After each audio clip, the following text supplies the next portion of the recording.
नमस्कार, माधव रेसिपी या यूट्यूब चॅनलमध्ये तुम्हा सर्वांचे पुन्हा एकदा स्वागत आहे। आज आपण बघणार आहोत पोकळ्याची कोरडी भाजी। तुमच्याकडे या भाजीला काय म्हणतात मला कमेंटमध्ये नक्की सांगा। आमच्या खानदेशमध्ये याला पोकळ्याची भाजी म्हणतात। या ठिकाणी मी पोकळ्याची भाजी छान निवडून नंतर चिरून घेतलेली आहे। 1 ते 2 पाण्याने स्वच्छ त्याला धुवून घ्यायची आहे आणि निथरट ठेवून द्यायची आहे। ही भाजी खूप पौष्टिक असते आणि याच्यामध्ये आयर्नचं प्रमाण जास्त असल्यामुळे शरीरासाठी पण खूप उपयोगी असते। तव्यावरती मी फोडणीसाठी तेल तापवून घेतलं, त्यामध्ये लसूण आणि बारीक चिरून घेतलेली मिरची टाकून घेतलेली आहे। नंतर पोकळ्याची भाजी घालून घ्यायची आणि वरतून चवीप्रमाणे मीठ या ठिकाणी आपल्याला घालून घ्यायचं आहे।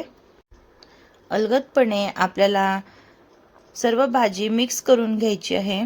सुरुवातीला ते वाटेल, पण नंतर थोड्या टायमानंतर ती भाजी अशी कोमजली जाईल। मीठ टाकल्यानंतर भाजीला हळूहळू थोडं पाणी सुटायला लागतं। गॅसची फ्लेम ही खूप जास्त हाय नको, मीडियमच ठेवावी। नंतर झाकण ठेवून आपल्याला 5 ते 10 मिनिटांसाठी ते असंच राहू द्यायचं आहे। तुम्ही बघू शकता आपल्या भाजीला छान असं पाणी सुटलेलं आहे। अजून ते पाणी आटेपर्यंत आपल्याला ही भाजी थोडीशी होऊ द्यायची आहे।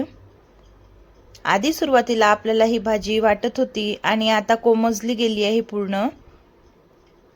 हळूहळू आपलं पाणी आता आटायला लागलं आहे। तुम्ही बघू शकता वरतून पाणी टाकायची आवश्यकता बिलकुल नसते, भाजीलाच तिचं पाणी सुटतं मीठ टाकल्यानंतर।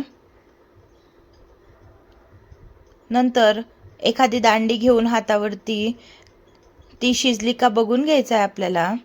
या ठिकाणी आपली भाजी शिजली गेलेली आहे, थोडं पाणी राहिलं आहे, त्यामुळे आता मी झाकण न ठेवता याला 5 मिनिटांसाठी परतवून घेणार आहे।